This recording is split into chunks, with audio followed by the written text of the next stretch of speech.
มัวแต่ไปสนปากของเขาปากของคนของเฮาบ่มีอันใดจะกินท่านทั้งหลายอาตมาลองพิจารณาธรรมในข้อนี้ว่าพระพุทธเจ้าสอนให้พิจารณาตน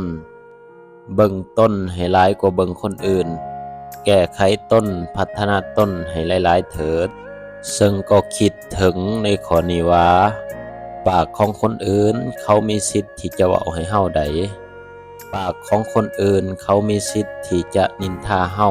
เฮ็ดให้ใจเฮาแห้งเหี่ยวมีสิทธิ์ที่จะหยอกย่อสรรเสริญเฮ็ดให้ใจเฮาอิ่มเอิบล่องลอย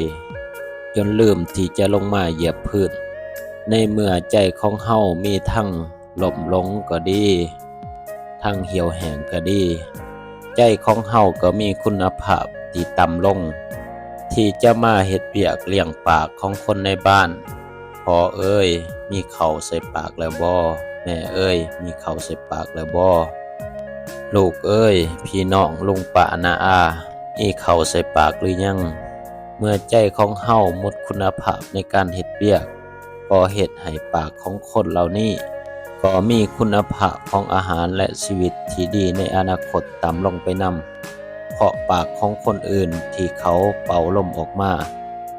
ซึ่งที่แท้จริงทุกคนก็มีสิทธิ์เว้าแต่เฮามีสิทธิ์ได้เพียงแต่จะต้องพิจารณาให้เห็นความเป็นจริงว่านั่นก็เป็นเพียงลมปากแล้วก็พิจารณาแก้ไขตามเหตุปัจจัยไปว่าถ้าผิดจริงก็แก้ไข